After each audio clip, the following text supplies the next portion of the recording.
Shabbat Shalom, everyone. We're gathered today on the 15th of November on the Gregorian calendar 2025, which happens to line up with the 7th of the ninth month on our Creator's calendar. And we are continuing with our study of the book of Bamidbar or Numbers. We're currently on chapter 26, and we're going through the after effects of the encounter with Bilam and his blessings over the children when the king of Moab wanted him to curse them. He ends up giving them some advice or a way to conspire to get the children to be cursed, which um, we'll cover in more detail as we go as well. But we're seeing the effects of that here. So it says, the sum of all Yisrael taken in the plains of Moab, the law of dividing among them the inheritance of the land. Oh, I'm sorry, this is a different part here. It says the family and number of the Luiim, none were left of them which were numbered at Sinai, but Caleb and Yahushua. So I'm sorry, I was on the wrong spot, or I was thinking about the wrong spot there. It says, and it came to pass after the plague, which is what we were just talking about, right? That Yahuah spoke to Moshe and Eleazar the Kohen, saying, take the sum of all the congregation of the children of Yisrael, from 20 years old and upward, according to the houses of their lineage, every one that goes forth to battle in Yisrael. So this is after the 40-year wilderness journey, just about. When it's over, they do another census to get another roster for the men of battle, if you will. And Moshe and Eleazar the Kohen spoke in Areboth of Moab at the Yarden by Jericho, saying, from 20 years old and upward, as Yahuah commanded Moshe, and the sons of Yisrael came out of Mitzrayim, they are as follows, it says here. Reuben, the firstborn of Yisrael, and the sons of Reuben, Hanok, and the family of Hanok, to Phalu belongs the family of the Phalutites, or Phaluites. To Azron, the family of Azroni, and I'm sorry if I'm butchering these. I'm used to saying it Hezron or using the Hebrew here. This is not written the same. You can see some of the differences in the language. If you have followed along at all, Greek is an amalgamation, a mixture of Hebrew and some of the language from Yahweh or the sons of Japheth that were in the area there. And the mixture from them and the previous residents or dwellers in that area. It wasn't all the children of Japheth alone. Some children of Ham were over them, appointed as rulers in different places, but we'll get to that at another time. It's not that important. The important thing is the language is a mixture of Hebrew that shifted slightly over time. Celtic is another form of a broken Hebrew. Latin is another amalgamated language from the Greek. All right, the Romance languages are another bifurcation from that, where you can see mixtures of two languages together where families had intermarried. Okay, the same phenomenon happened to make the French language with the Germans that came into Rome, and the Spanish with the Visigoth or the Ostrogoths that went into Spain and amalgamated the Romance languages there. But we'll continue. It says, to Carmi, the family of Carmi, these, the families of Reuben, and their numbering was 43,730. And the sons of Phalu, Aholiab, and the sons of Aholiab, or Eliab, Namuel, and Datham, and Abiram. These renowned men of the congregation, these are they that rose up against Moshe and Aharon in the gathering of Korach, in the rebellion against Yahuah. And you see that of the sons of Louis and Reuben while they were in the wilderness there. We talked about the parable or how that echoed in later history with France and Rome.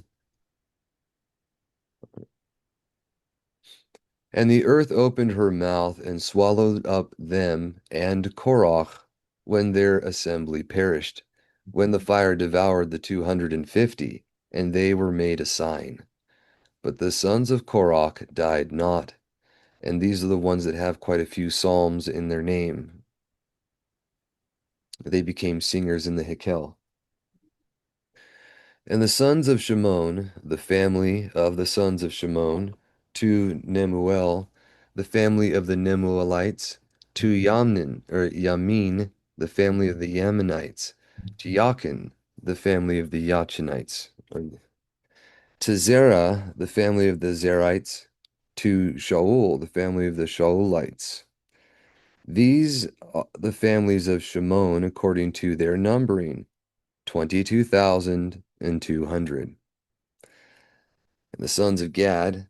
Now, I don't know for sure here. We'd have to look, but I was told, or if I remember correctly, I was reading it in Stephen Collins's books, where he talks about the rosters before and after in the wilderness journey and the men of battle that were numbered. You account for all the deaths that happened, and there's still more missing than should have for certain tribes. They postulate that the Malaysians came out of the Hebrews at this time and they were wandering from them and eventually went to Scotland. But there's a different history for the Scottish themselves. Um, there's other branches that might have left during this time, and they believe that Shimon is one of them. I don't have that information fully in my head right now, but I seem to recall it right there, and I do believe it was in one of Stephen Collins's four books on the topics of the migrations or the history of Israel in general. The Ancient Empires is the first one, I believe, and then it goes into their migrations and in the modern times even. This is the sons of Gad according to their families, to Sephon, the family of the Sephonites, to Engi, the family of the Engites, to Suni, the family of the Sunites, to Azni, the family of the Aznites, to Adai, the family of the Adites, to Arodai, the family of the Arodites, sorry, to Ariel, the family of the Arielites. These the families of the children of Gad according to their numbering, 44,500. So you see there's double the population of Gad here than there was of Shimon, for example. And the sons of Yahudah, and Onan, and and Onan died in the land of Canaan. And these were the sons of Yahudah according to their families.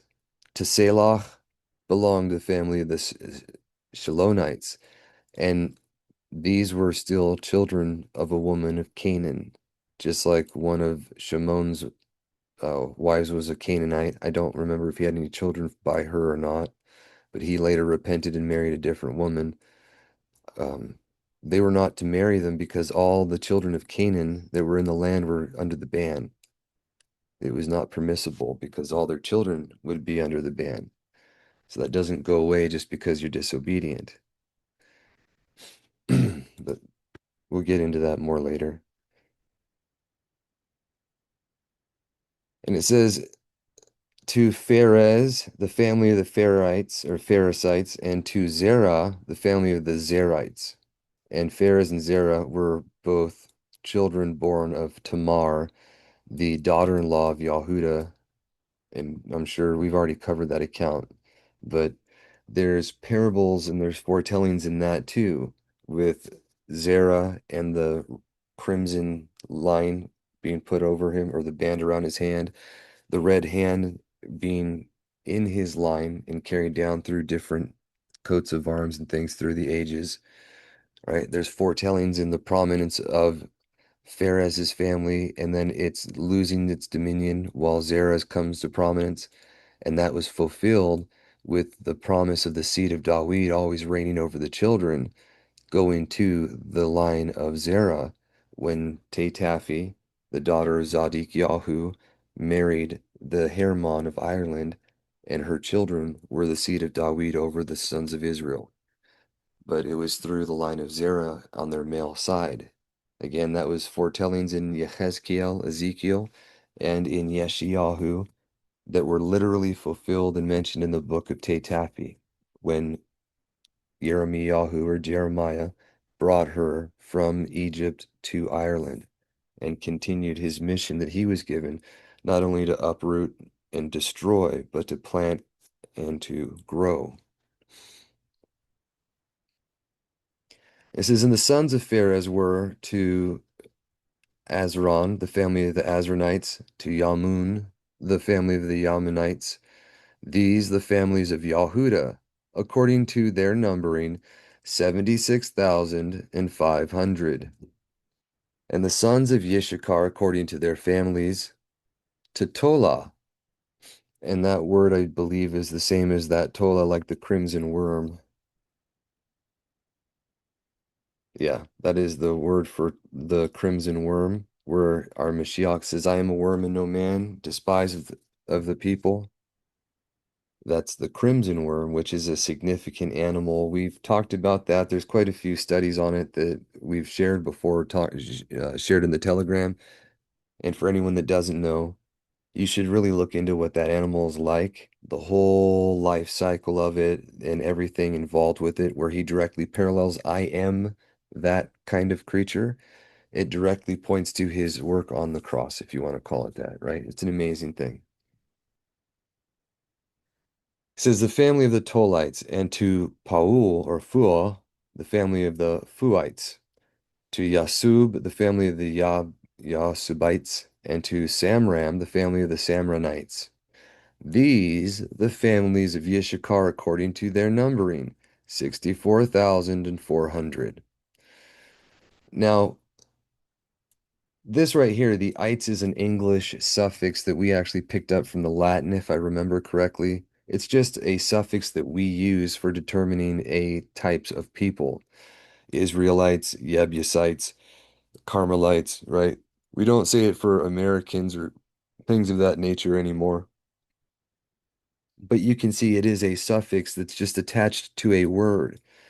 In the same way, you have us on a whole bunch of words that are of Greek determination, but they're not really Greek words. It just has that suffix because they're using it in their language. It doesn't make it wrong or different to add that. It's just a function of how the language works. So when you have that in mind, then you can start going back to these other books that we've been studying, like English derived from the Hebrew, where you have superfluous prefixes or suffixes on occasion, or words that might be a little different in a different language, but the root is the same, and the root points directly to the Hebrew where it came from, right? You can see that the more you pay attention to these things, but you don't have to be a scholar to figure that out. You just take time, love the truth, and take the time to study. That's all I've done. And it's amazing what you can learn if you allow him to teach you, right? But these are the families of Yishakar according to their numbering, 64,400. The sons of Zebulun according to their families, to Sered, the family of the Seredites, to Alon, the family of the Alonites, to Alel, the family of the Alelites. These, the families of Zebulun, according to their numbering, 60,500. The sons of Yahusuf. Now, I don't like to be disrespectful. I'm saying anglicized versions of certain names here, and I'm saying Hebrew versions of certain names here. I don't do that to be nitpicky or to be rude or disrespectful to one and to exalt another, anything of that nature. Any type where it has Yahoo in his name, I always try to say that because the intention is to exalt his name, to have his name be known throughout all the world, and it can't be done when it's hidden. So these names were in essence, everything here should be transliterated, which is what I believe the ISR and the Hallelujah version try to do, although sometimes not to the best. Some of the English versions attempt to do that as well, and we'd know if we were more fluent with history and actually how things were supposed to be spoken. But that's not that bad. Anyone who's trying to be honest, that's all that really matters, right? Because he knows our heart. And that should be a comforting thing to those that are sincere. But to anyone who's a hypocrite or double-minded or intentionally malicious, it should terrify you, right? So I just want to explain myself that I always try to use Yahoo in a name where it actually is there because that's the point. And it's something that we might not see otherwise. But I don't mean to be cutting these all out. If I wanted to, I'd read from this one. I'm just trying to compare the differences here for anyone like myself or for any of you who might be more familiar with the Masoretic text than with the Septuagint, right? It says the sons of Yahusuf according to their families, Manasseh and Ephraim. Manasseh means causing to forget, right? And Ephraim is to be fruitful. I am fruitful. The sons of Manasseh to Machir, the family of the Machirites. And Machir begat Gilead, or Galaad. To Gilead, the family of the Galadites. And these, the sons of Gilead, or Galaad, to Achiezer, the family of the Achiezerites, and to Cheleg, the family of the Chelegites. To Ezrael, the family of the Ezraelites. To Shechem, the family of the Shechemites. To Semir, the family of the Semirites. And to Ophir, the family of the Hepherites.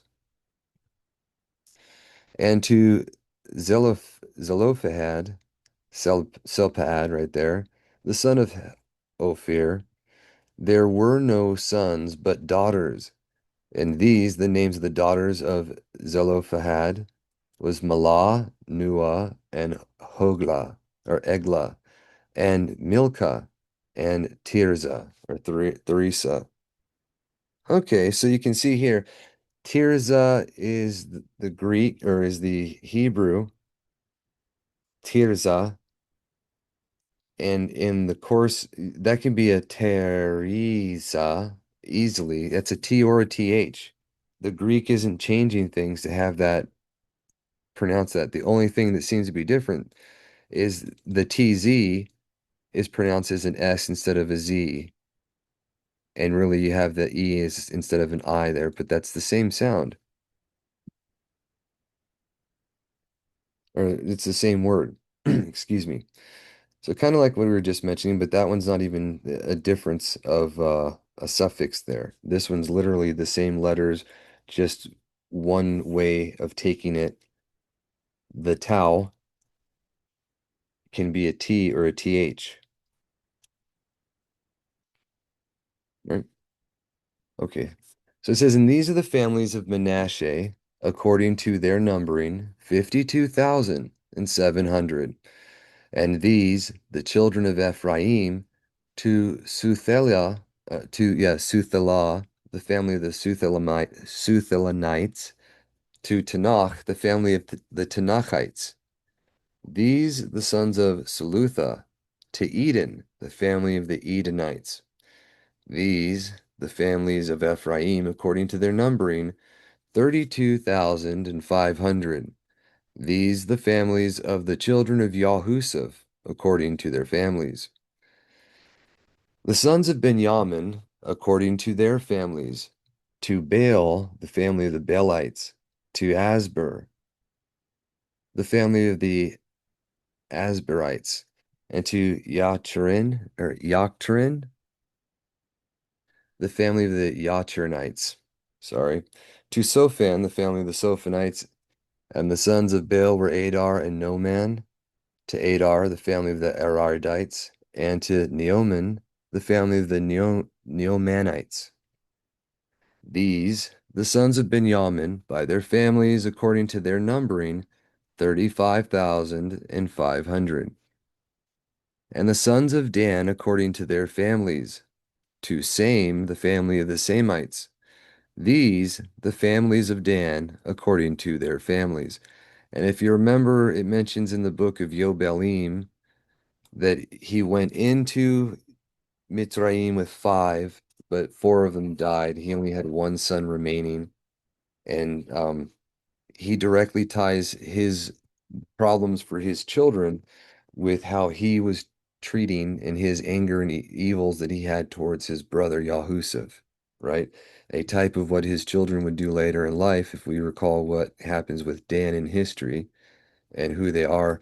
Predominantly, they're Denmark, which Vikings and things of that nature came from them. That it's not a good thing, but it's not being done currently. However, you also have predominantly the Irish Roman Catholics of Ireland were from the sons of Dan, not from the northern kingdom of which was from the kingdom of Ulster, that it was of Yahudah from the line of Zerah and others, right? This is all the families of Semi, according to their numbering, was 64,400. The sons of Asher, according to their families, to Yamin, the family of the Yaminites, and to Yeshu, the family of the Yeshuites. That says Jesuits right there. And this is actually a word. Jeshu is the word that they use for the name of their church, for their order.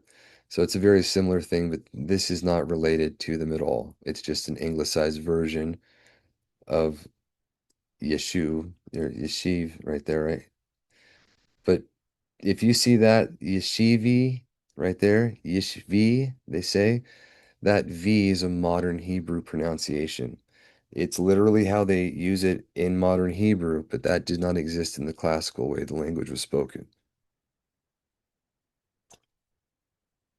It says to Heber, the family of the Heberites, to Malkiel, the family of the Malkielites, or the Mishalites, right? And the name of the daughter of Asher was Sarai. These, the families of Asher, according to their numbering, 60 or 43, sorry, I don't know where I got 60, 43,400.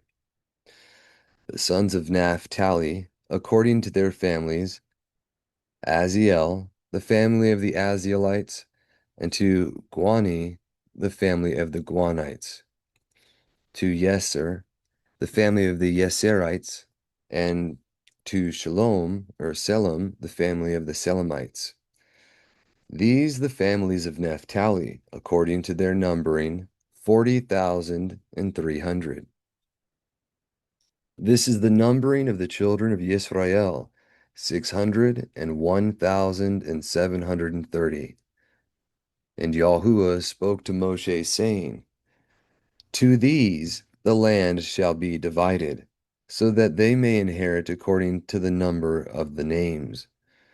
To the number, or to the greater number, you shall give the greater inheritance, and to the less number you shall give the less inheritance. To each one, as they have been numbered, shall their inheritance be given. The land shall be divided to the names by lot. They shall inherit according to the tribes of their families. You shall divide their inheritance by lot between the many and the few. Now, it's kind of hard to see here, but this is a representation of the benefit or reward of the millennial reign, if you will, the dividing in the land to get the promise of the covenant that he gave to the forefathers. It is the inheritance of the land here. And this first one is not the fulfillment of that. It was it was basically leased to them by permission. It was never given, and when they were disobedient, he kicked him off of it, right? It was not fulfilled at the time or at any time in history other than in a temporary capacity. Once we get things corrected and he brings us back in, then it will be a permanent thing. But it's still by his permission there. It says, in the sons of Louis, according to their families, to Gresham, the family of the Gadsonites, right? It's not Greshamites. To Kohath, the family of the Kohathites, and to Merari, the family of the Merarites. These, the families of the sons of Louis, the family of the Libanites, the family of the Hebronites, the family of the Korites, the family of the Mushites, and Kohath begat or begot Amram. And the name of his wife, Jochebed, daughter of Louis. So it tells you plainly that Amram married his own aunt, although they can conjecture and argue that a daughter of Louis doesn't necessarily mean his daughter. It could be a granddaughter. But when you look at the other records, Jochebed was his daughter that he had in the same year that Amram was born. They were actually born on the same day, if I remember correctly. But it was his grandson and his daughter, respectively. However, they got married before the Torah was given that you shouldn't do that. And while it was still an injunction to marry people within the family as handed down from Moshe or Noach. It says, and the name of his wife was Jochebed, daughter of Louis, who bore these to Louis in Mitzrayim or Egypt. And she bore to Amram, Aharon, and Moshe, and Miriam, their sister.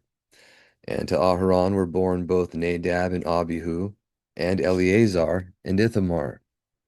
And Nadab and Abihu died when they offered strange fire before Yahuah in the wilderness of Sinai. And these were according to their numbering 23,000, every male from a month old and upward. For they were not numbered among the children of Israel, because they have no inheritance in the midst of the children of Israel. And this, the numbering of Moshe and Eleazar the Kohen, who numbered the children of Israel in Areboth of Moab, at Yarden, by the Jericho. And among these there was not a man numbered by Moshe and Aharon, whom the children of Israel they numbered in the wilderness of Sinai, meaning all of the men of battle who were numbered previously were dead, right? For Yahuah said to them, they shall surely die in the wilderness, and there was not left even one of them, except Caleb the son of Jephunneh, and Yahushua the son of Nun. Now, there is a foretelling, I believe it's in Hosea, where it talks about how he will bring us out of all the places where he scattered us, but we will die in the wilderness before we're brought into the land. A direct parallel alluding to these events and speaking of the future greater Exodus. So if you find any more of those references, don't hesitate to share too, but I just want to point that out. These are all literal narrated events that happened, and they're all parables of the future as well. Just like he said, he doesn't do anything except in parables, right? So here's chapter 27. It says, the daughters of Zelophehad or Sahad sue for an inheritance.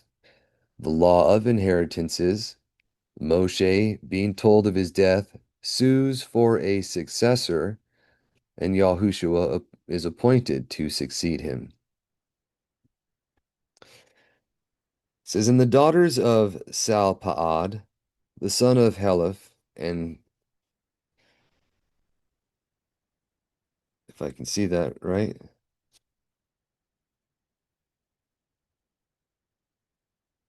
it's not going to show up correctly. All right, never mind. Maybe I can click on it. Yeah, Zelpachad. I can't say that correct. Zelpachad. There we go. So Zal, Pachad. You never say when you see just the two dots there or two dots and something else, that's always a half vowel, and it's never said by itself as its own consonant. It always goes with the letter next to it. And in this case, it would follow with the next two. So this would be all one consonant.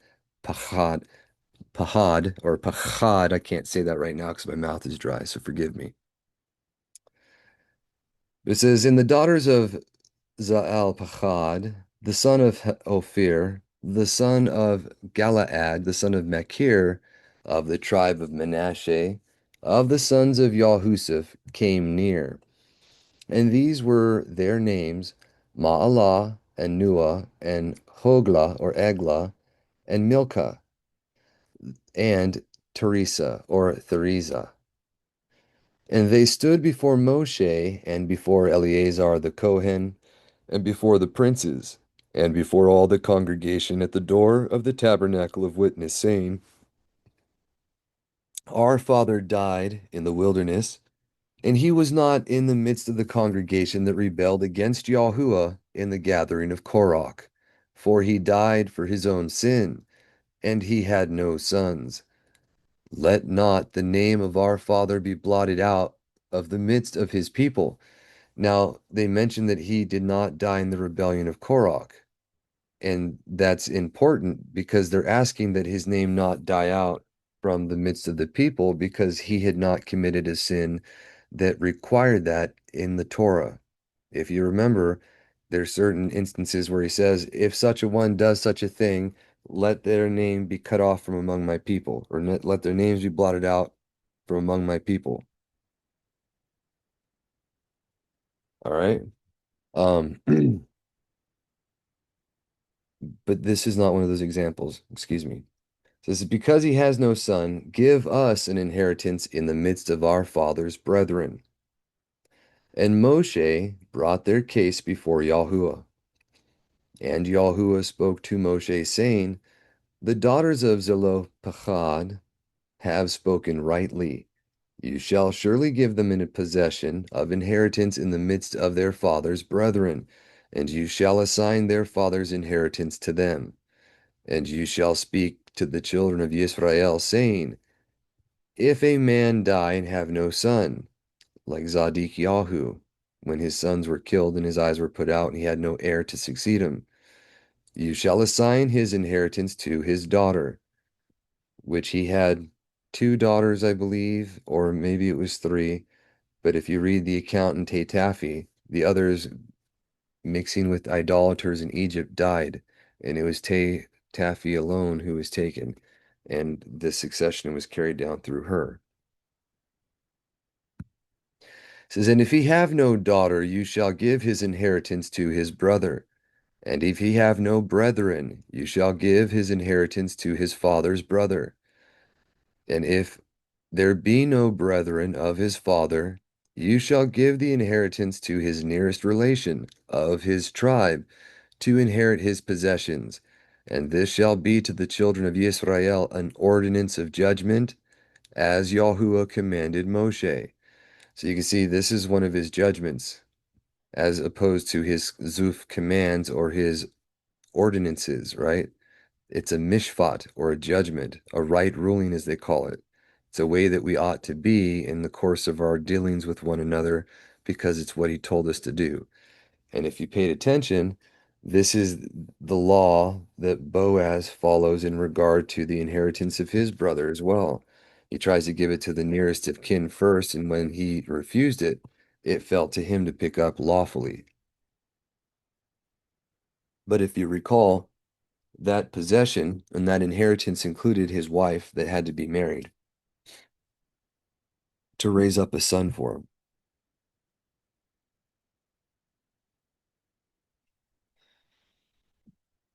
All right, and we're on 27 here, verse 12. It says, And Yahuwah spoke to Moshe, Go up to the mountain that is in the country beyond the Yarden, this Mount Nebo, and behold the land of Canaan, which I give to the sons of Israel for a possession. And you shall see it, and you also shall be added to your people, as Aharon your brother was added in Mount Or, because you transgressed my commandment in the wilderness of sin, when the congregation resisted to set me apart. You set me apart not at the water before them.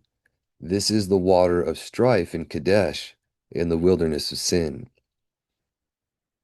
And Moshe said to Yahuwah, Let Yahuwah Elohim of Ruach and of all flesh look out for a man over this congregation, who shall go out before them, and who shall come in before them, and who shall lead them out, and who shall bring them in, So the congregation of Yahuwah shall not be as sheep without a shepherd. And Yahuwah spoke to Moshe, saying, Take to yourself Yahushua, the son of Nun. Now I want you to see that this is just a plain falsehood. They have Greek using letters that aren't even in the Greek, because that's not the Greek pronunciation or spelling. For Joshua, they say, but it should be Yahushua. Okay, the Greek could not properly transliterate his name, and that whole phenomenon is something that they have a word for, or a phrase. It's called nomnia sacra, or the sacred names in Latin. And that's a scholarly title for a phenomenon that they had throughout the Greek manuscripts pre-3rd century AD. After the 3rd century, when Constantine in Rome had banned the Hebrew language on pain of death and they burned all the manuscripts that were written in Hebrew, they started using placeholders where they would put a placeholder instead of his names and titles or things that could not be pronounced properly in the Greek or uh, profane languages, if you will. You had to say it in the right way, in the proper tongue. And they would use the placeholders over these letters to show you what should be spoken of because they're all keyed to certain words and names. But you can see right here, his name is Yod He Wah Sheen. Then you have the kibbutz, the three dots under the sheen, which should be another Wah, and then the ayin. So it should be Yahushua, just like it says below at Yahushua. Not really the Jesus there. That is simply not the truth. And you don't have to go beyond that to know that it's not something that you should continue in. If it's not true, it's not of him, right? It says, and Yahuwah spoke to Moshe, saying, Take to yourself Yahushua, the son of Nun, a man who has the Ruach in him, and you shall lay your hands upon him. And you shall set him before Eleazar the Kohen, and you shall give him a charge before all the congregation, and you shall give a charge concerning him before them. And you shall put of your esteem upon him, that the children of Israel may hearken to him. And he shall stand before Eleazar the Kohen, and they shall ask of him before Yahuwah the judgment of the Orim. They shall go forth at his word, and at his word they shall come in. And he and the children of Israel with one accord, and all the congregation. Now, I don't know how you can, if you can see this, but this is so powerful in a parable right here of what Yahushua, the Son of Life, is supposed to be representing, the one who comes like Moshe. He's not the one who's the fulfillment of that in full, but it's a type, if you can see that. And it's a type of what our Mashiach would do. So I'll let you think about that on your own time, but go over this again. When you have Yahushua standing by him, you have another instance of seeing that where you have Yahuwah or the Melech Yahuwah standing by Yahushua the Kohen, and Satan's next to him, and they're having a discourse there. I believe it's in Zechariah in the foretellers there, but we'll continue. And it says, And Moshe did as Yahuwah commanded him, and he took Yahushua and set him before Eleazar the Kohen and before all the congregation. And he laid his hands on him and appointed him as Yahuwah ordered Moshe. All right, and then chapter 28. This is offerings are to be observed, the continual burnt offering. And this is an important thing because there's mentions in the foretellers, specifically Daniel, about the abomination of desolation, and they're stopping that which is continual, which is a type of things, and when those were fulfilled, because there's at least three fulfillments that I'm familiar with that are mentioned in Scripture. The first one being in Daniel with the Greek Empire, the little horn that rises from there, which is Antiochus Epiphanes. And you find that he took away that which is continual for 3.5, was it? Yeah, 3.5 days, which was like 3.5 years. Or I want to think I have that right. But the fulfillment of it is actually shown in the narrative of the book of the Maccabees. It's not even, you don't have to guess or make believe. It's literally telling you about the events as they happened there. Then you take the literal physical events of how that transpired and you look at the future culminations for those, and then you can infer that. But it's gone over in more detail in the Antichrist for Dummies series that we've talked about before. And then if you want to see another reference for it, the only place that you ever find like the abomination of desolation mentioned in its fulfillment with Rome at the destruction of Yerushalayim and the Hikkel in 70 AD, it's in Josephus's writings, or Yahusuf, Flavius Josephus, in the book The Wars of the Yahudim. You have two major writings from him. The Antiquities of the Yahudim go from creation up until his times, but not to the end of 70 AD. And then you have the Wars of the Yahudim, which take place from the times of Antiochus Epiphanes all the way through to 5 years after the siege of Jerusalem there with the Battle of Masada and the fall of the Hebrews there, or the rest of the people that went apostate, if you will. But you get to see the horrible things that happened for the ones that rejected the truth of that generation, that he said, these things shall by no means pass until that generation has suffered them. Excuse me. But either way, the continual burnt offering, which we'll be able to see what that's about, the offering on the Shabbat, on the Chodeshim, it says new moons here, but that is the Kodesh, which there's only four that are mentioned in the book of Yobelim, which we've already covered. It's also all throughout the Dead Sea Scrolls, the four Chodesh that are kept, the first of the first month, the first of the fourth month, the first of the seventh month, and the first of the 10th month. And it says, and Yahuah spoke to Moshe, saying, charge the children of Yisrael, and you shall speak to them, saying, you shall observe to offer to me in my feasts my gifts, my presents, my burnt offerings, for a sweet smelling savor. And you shall say to them, these are the burnt offerings, all that you shall bring to Yahuah, 2 lambs of a year old without blemish daily, for a whole burnt offerings perpetually.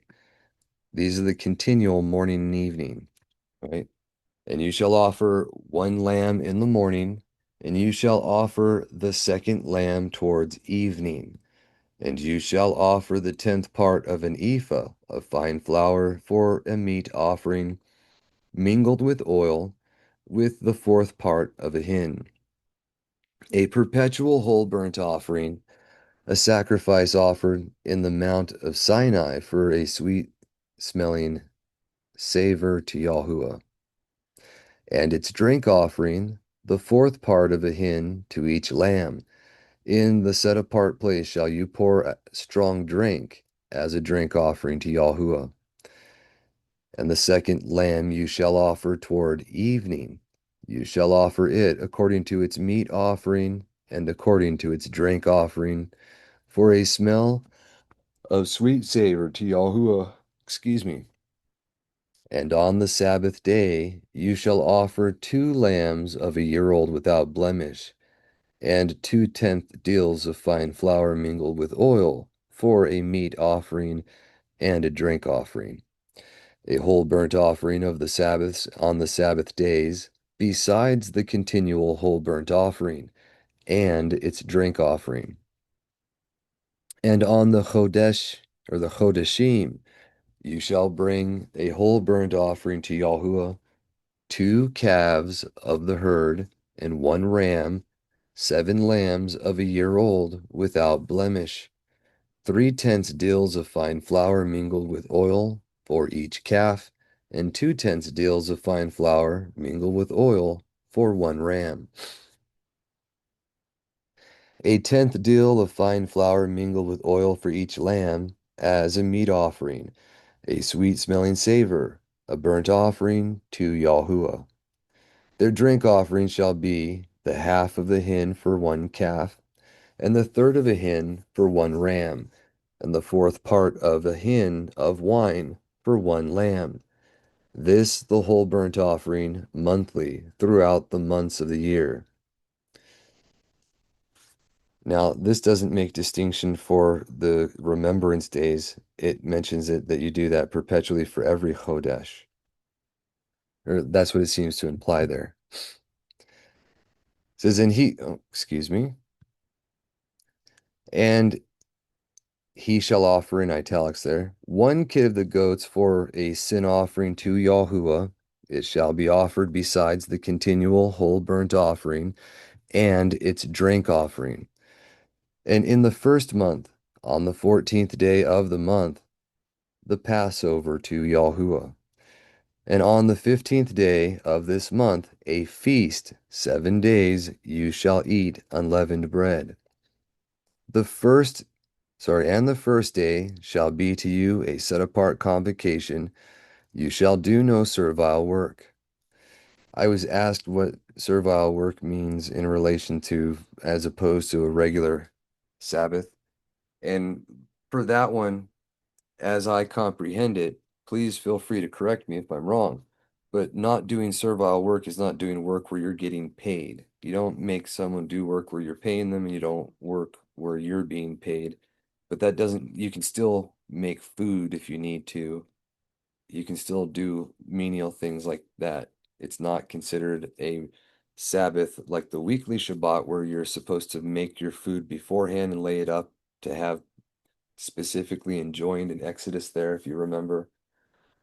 So that's the only difference that I am aware of. It says, and you shall bring whole burnt offerings, a sacrifice to Yahuah, 2 calves of the herd, 1 ram, 7 lambs of a year old. They shall be to you without blemish. And their meat offering shall be fine flour mingled with oil, 3/10 deals for 1 calf, and 2/10 deals for 1 ram. And you shall offer a tenth for each lamb for the 7 lambs, and 1 kid of the goats for a sin offering to make atonement for you, besides the perpetual whole burnt morning or offering in the morning, which is a whole burnt sacrifice for a continuance. These for a continuance. It says for a continual burnt offering, and that was that which is continual or tamid. Tamid. That word there is when he takes away that which is continual, this is what was being spoken of here. The things that were continually done morning and evening were the offerings here and the lighting of the candles and things to keep it lit during the night, the things that they were enjoined to do for the service in the Hikkel. It says, besides the perpetual whole burnt offering in the morning, which is a whole burnt sacrifice for a continuance, these shall you thus offer daily for 7 days, a gift, a sacrifice for a sweet smelling savor to Yahuah. Besides the continual whole burnt offering, you shall offer its drink offering. And the 7th day shall be to you a set apart convocation. You shall do no servile work in it. You know, now that I'm reading this right here, this is very reminiscent to me of the Temple Scroll. Now, what we have today isn't even the original writings. Scholars and learned men will be very quick to denounce any of these texts that really predate the 3rd century BC.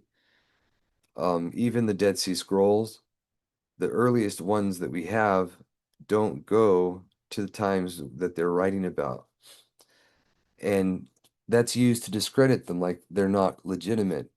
But if you take in mind what the text says in itself, and you actually look at the writings that are not just in the Bible, but in the Apocrypha and everything else, like it was literally carried down by honest men who love the truth, and they were seeking to share the truth with posterity. You can start to see pictures here. The entirety of the scriptures were destroyed by Babylon in the first time the southern kingdom was taken into captivity. It was completely ruined. It mentions that. In a like manner, in Second Baruch, it says the truth would be hidden in the fourth beast when it came to power, which is Rome. And we know for a time the literal scriptures and all historical writings were kept. The Dark Ages were the masses of ignorance happened. It literally was fulfilled. But after the Babylonian captivity, Ezra, by the guidance and power of the Ruach, was able to re-give the scriptures that they other scribes copied down at that time. And those are the things that we have copies of still today. What we have of those, some of that stuff might have been tampered with more than others. When we think of the Bible, you have to keep in mind that is an abridged version of all the scriptures that men chose to keep intact. When you compare it with the Dead Sea Scrolls and you look at what was removed, like you see what is in the Bible and what's in there, and you see what is not in the Bible that is in there. It's all about the things that are everything that they profess is an error to hold to, like the moon, following the moon with the calendars they use, and um, gap theory, all the different things that they try to use to discredit Scripture are clearly shown in the writings that have been hidden. So I always recommend people to check those out, okay? But when you look at this and you compare it with the Temple Scroll, it's quite likely that it was the Temple Scroll that this kind of information came from originally. It was how the Hikkel was supposed to be built, and then the offerings and the way that the service was supposed to be kept in them at the time. It was really neat. I highly encourage everyone to go check that out if you don't have a version of the Dead Sea Scrolls available to you. There are free ones online. I can send one to you if you need, or you can purchase them if you like, but getting a copy of them and studying it is something that every believer, every sincere person who loves the truth ought to do.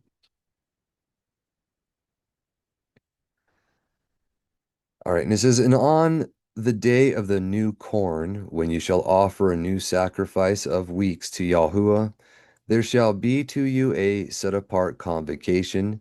You shall do no servile work.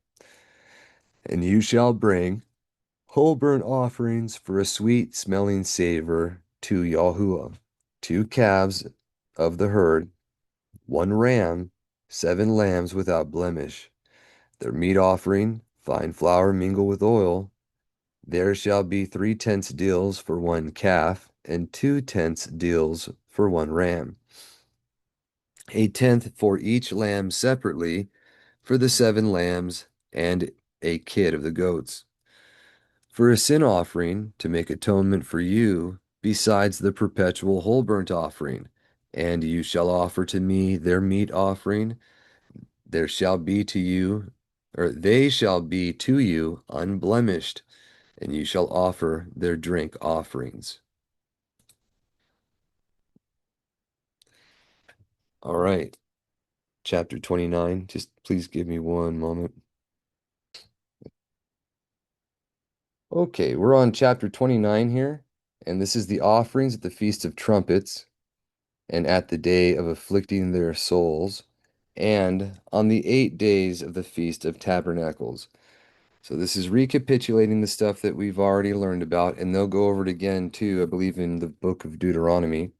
So this is actually like 4 times total. If you cover what's in Yobelim, you have the first instances of all of these, and then it's repeated to them multiple times when they first came out of Egypt, and then at the end of their wilderness journey, right? I don't know if you've all been tracking, but from what we've been reading, and if you take into account what is written in Amos and in the book of Acts, the the people after they went apostate, and he swore to them that those men of battle would not come into the promised land, they gave up. He doesn't let them keep Passover anymore. He never mentions another festival that they keep until these people are dead. and their children are keeping Passover in the land 40 years later.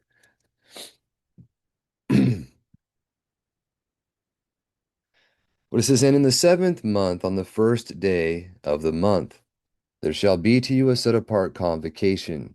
You shall do no servile work. It shall be to you a day of blowing the trumpets, or Yom Teruah. And you shall offer whole burnt offerings for a sweet savor to Yahuah, 1 calf of the herd, 1 ram, 7 lambs of a year old, without blemish. Their meat offering shall be fine flour mingled with oil, 3 tenths deals for 1 calf, and 2 tenths deals for 1 ram, a tenth deal for each several ram, for the several lambs, or for the 7 lambs, and 1 kid of the goats for a sin offering to make atonement for you, besides the whole burnt offerings for the Chodeshim, and their meat offerings, and their drink offerings, and their perpetual whole burnt offering, and their meat offerings, and their drink offerings according to their ordinance, for a sweet smelling savor to Yahuah. And on the 10th of this month there shall be to you a set apart convocation, and you shall afflict your souls, and you shall do no work.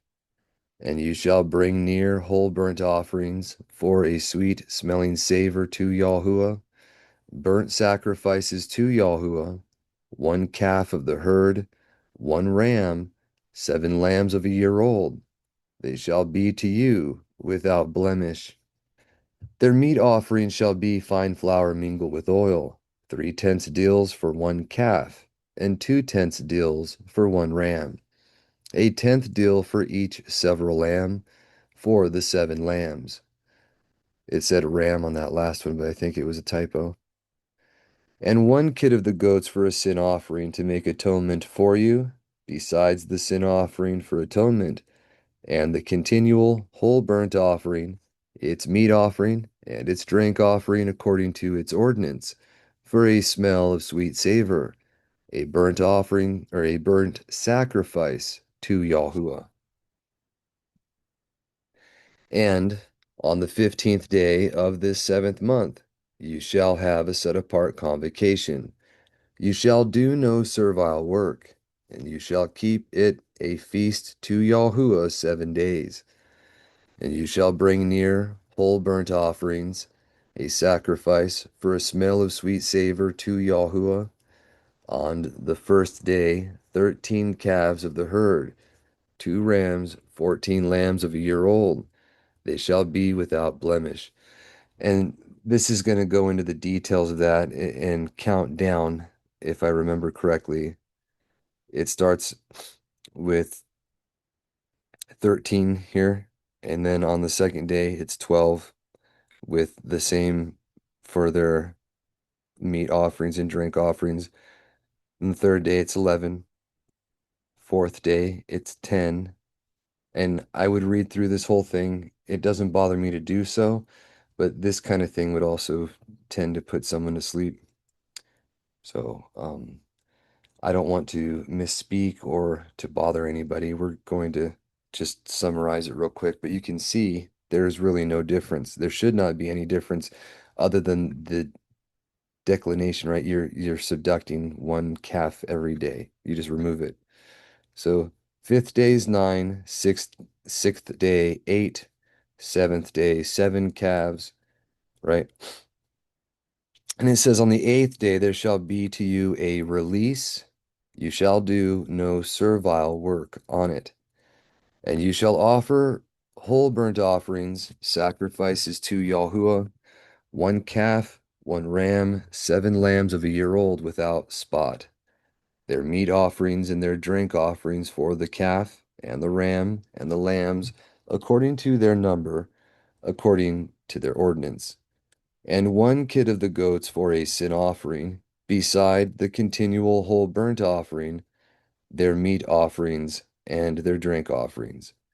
These shall you offer to Yahuah in your feasts, besides your vows, And you shall offer your freewill offerings and your whole burnt offerings and your meat offerings and your drink offerings and your shalom offerings. And Moshe spoke to the children of Israel according to all that Yahuah commanded Moshe. Now, again, we don't have anything really to do with sacrificing animals. You should not even think about considering to do such things anymore. Yahushua is all sufficient for our needs. So that's not the point anymore. But to know these, to know what it represents, is of utmost importance. I think it's very important that we learn that regard. And then what he's trying to teach us about the things of the future with stuff that have already happened, obviously, right? So here we go with chapter 30. I was just going to mention that vows not to be broken, right? It mentions that in the Ecclesiastes as well, when you make a vow to Yahuwah, and then you have an example of someone who tries to bring or tries to make a vow, is going to go keep the vow, and in the course of something coming up, he ends up doing wrong to his fellow man, and in the process of doing so, becomes unable to fulfill his vow. This is the exception, and that account is from a son of Yahudah of the line of Zerah that you can read about in Gad the seer. But it says the exception of a maid's vow, of a wife's vow, of a widow's vow, or her that is divorced. Now the same thing with a wife as it is applies to the children of a man, both male and female. You can nullify the vows they make, right? And Moshe spoke to the heads of the tribes of the children of Israel, saying, This is the thing which Yahuwah has commanded. Whatsoever man shall vow a vow to Yahuwah, or swear an oath, or bind himself with an obligation upon his soul, he shall not break his word. All that shall come out of his mouth, he shall do. You cannot change it. And here's an example that most people can follow in America. Everyone that swears an oath to the Constitution, right? They swear it, so help me L, or they use whatever title they think appropriate at that time, but they're making a vow to their creator to be obedient to a document that they should know. You cannot change that. You can't break what comes out of your mouth. It's just like the covenant that Zadik Yahu made with Nebuchadnezzar. And then when he broke it, he was under a curse. There was nothing that could save him from what was coming.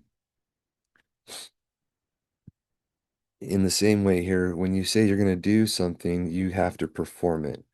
It doesn't matter. That's why our Mashiach said, look, don't swear by anything. Let your yes be yes and your no be no. And whatever goes beyond these is from the wicked one. Now, our founders for our country, you can read about why they made it obligatory to have an oath, because he knew that the people that violated that were traitors and they deserved condemnation. It's literally stuff that they intentionally made for public servants to help them be obedient. Because when you're fearing your Elohim, you won't be breaking your vows.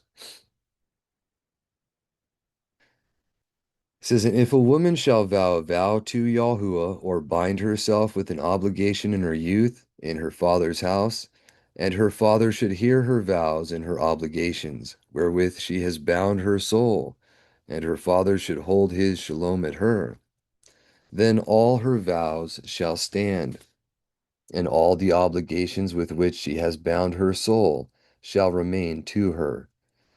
But if her father straitly forbid, in the day in which he shall hear all her vows of her obligations, which she has contracted upon her soul, they shall not stand, and Yahuwah shall hold her guiltless because her father forbade her.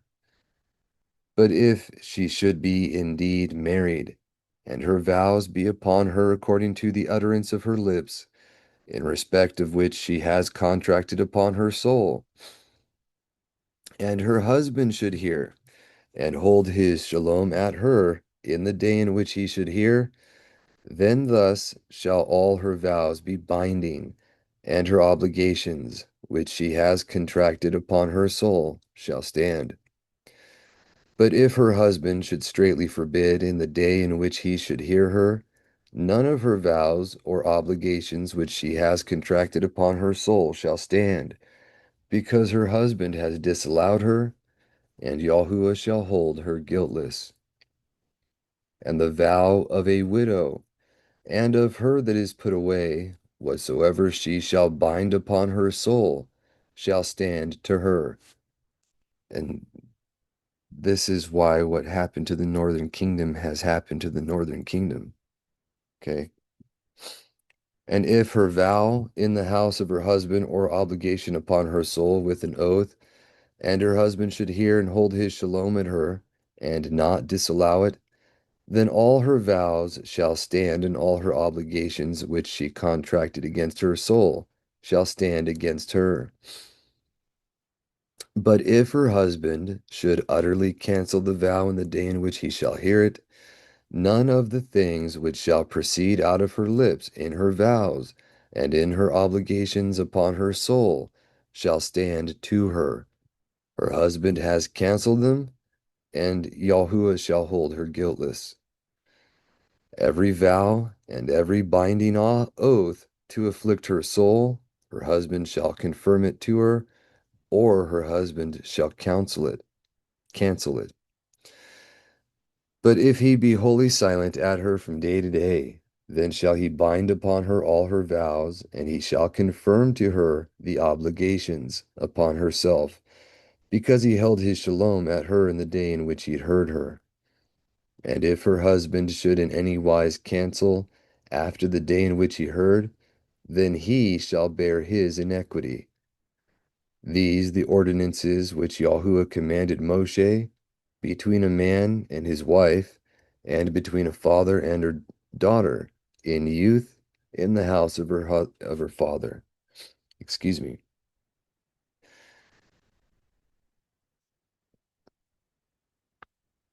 All right.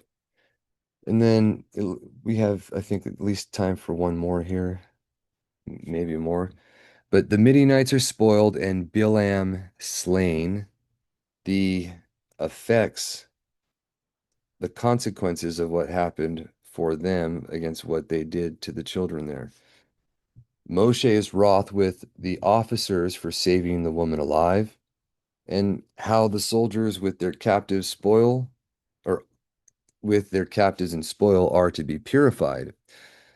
The proportion whereby the prey is to be divided, the voluntary oblation unto the treasury of Yahuah. All right. It says, and Yahuah spoke to Moshe, saying, avenge the wrongs of the children of Israel on the Midianites, and afterwards you shall be added to your people. And Moshe spoke to the people, saying, arm some of you, and set yourselves in array before Yahuah against Midian, to inflict vengeance on Midian from Yahuah. Send 1,000 of each tribe from all the tribes of the children of Israel to set themselves in array. And they numbered of the thousands of Israel 1,000 of each tribe, 12,000 armed for war. And Moshe sent them away, 1,000 of every tribe with their forces, and Phinehas the son of Eleazar, the son of Aharon the Kohen, and the set apart instruments, and the signal trumpets were in their hands. And if you remember, we already went over the trumpets and everything and all the sounds that they're supposed to do and what those sounds announce both for entering and leaving the camp, setting it up and breaking it down, and for going into battle, right? For more detail about the trumpet blasts and their uses and how that will apply for us in the future, you can look at the War Scroll from the Dead Sea Scrolls to see that. Excuse me. It says, and they set themselves in array against Midian, as Yahuah commanded Moshe, and they slew every male. And they slew the kings of Midian, together with their slain, even Evi, and Rokon, and Shur, and and Robach, 5 kings of Midian. And they slew with the sword Balaam, the son of Beor, with their slain. And they made a prey of the women of Midian, and their store, and their cattle, and all their possessions. And they spoiled their forces. And they burnt with fire all their cities in the places of their habitation, and and they burnt their villages with fire. And they took all their plunder and all their spoils, both man and beast. And they brought to Moshe and to Eleazar the Kohen, and to all the children of Israel the captives, and the spoils and the plunder, to the camp of Araboth Moab, which is at Yarden by Jericho. And Moshe and Eleazar the Kohen and all the rulers of the synagogue went forth out of the camp to meet them. And Moshe was angry with the captains of the host, the heads of thousands, and the heads of hundreds who came from the battle array. And Moshe said to them, Why have you saved every female alive?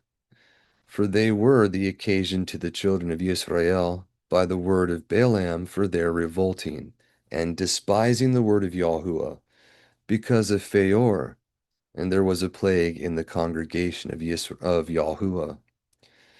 Now, if you remember, it was the women that caused the occasion. It was one of the daughters of the king of Midian that had went with Reuben there when Phinehas had stabbed them with the spear.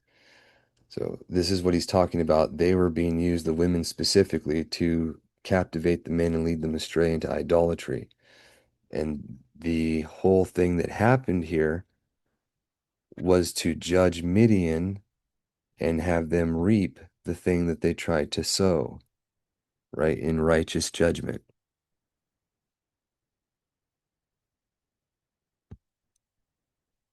Excuse me, I have a mark there. I'm just going to ignore it.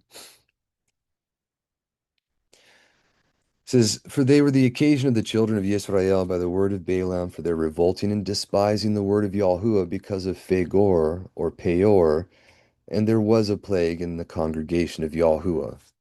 Now, now then, slay every male in all the spoil, slay every woman who has the lying with men. And as for all the captivity of women who have not known the lying with a man, save you them alive. And you shall encamp outside the great camp 7 days. Every one who is slain and who touches a dead body, they have to keep the Torah that was now given, if you remember. So he's trying to reiterate the process of being purified, the 3rd and 7th days for them, because they're now going through the stuff that they had just learned about. It says, And they shall be purified on the 3rd, and you and your captivity shall purify yourselves on the 7th day. And you shall purify every garment and every leather utensil, and all furniture of goat skin, and every wooden vessel. And Eleazar the Kohen said to the men of the host that came from the battle array, This is the ordinance of the law which Yahuah has commanded Moshe. Besides the gold, and the silver, and the brass, and the iron, and lead, and tin, everything that shall pass through the fire shall so be clean. Nevertheless, it shall be purified with the water of sanctification, or set apartness. And whatsoever will not pass through the fire shall pass through water. And on the 7th day you shall wash your garments and be clean, and afterwards you shall come into the camp. And Yahuah spoke to Moshe, saying, Take the sum of the spoils of the captivity, both of man and beast, you and Eleazar the Kohen, and the heads of the families of the congregation, and you shall divide the spoils between the warriors that went out to battle and the whole congregation.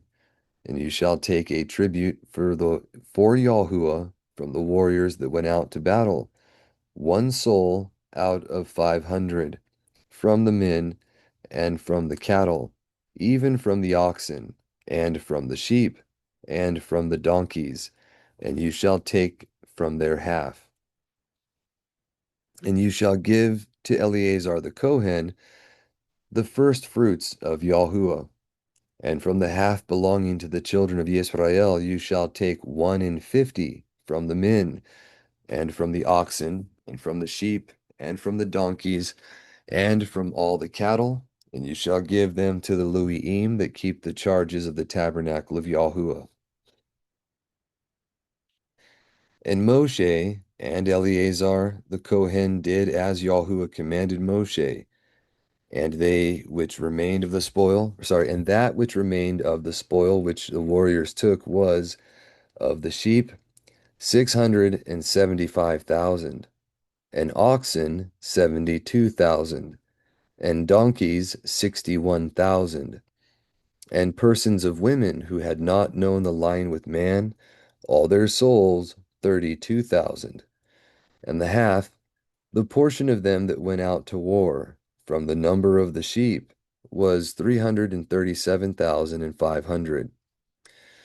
And the tribute to Yahuah from the sheep was 675, and the oxen 630,000, and the tribute to Yahuah 72. And donkeys 30,500, and the tribute to Yahuah 61. And the persons 16,000, and the tribute of them to Yahuah 32 souls.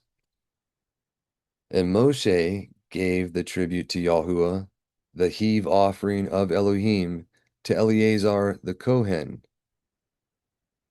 as Yahuah commanded Moshe, from the half belonging to the children of Israel, whom Moshe separated from the men of war, and the half taken from the sheep belonging to the congregation was 337,500, and the oxen 36,000, donkeys 30,500, and persons 16,000.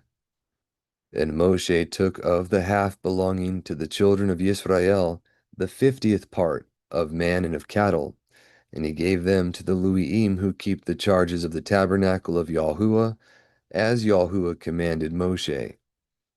And all those who were appointed to be officers of thousands of the host, captains of thousands, and captains of hundreds, approached Moshe and said, Your servants have taken the sum of the men of war with us, and not one is missing. And we have brought our gift to Yahuah, every man who has found an article of gold, whether an armlet or a chain or a ring or a bracelet or a clasp for hair, to make atonement for us before Yahuah. And so they were they came to him and they realized that they fought and no one was missing, so they wanted to give a gift to be thankful. Just like we say prayer when we're delivered and our prayers are answered, you want to show your gratitude, right? Here, they are willing to do so by giving things of real value. And Moshe and Eleazar the Kohen took the gold from them, even every wrought article, and all the wrought gold, even the offering that they offered to Yahuah was 16,750 shekels from the captains of thousands and the captains of hundreds. For the men of war took plunder, every one for himself. And Moshe and Eleazar the Kohen took the gold from the captains of thousands and the captains of hundreds, and brought the vessels into the tabernacle of witness, a memorial of the children of Israel before Yahuah. All right, let me see real quick what we're going to do here.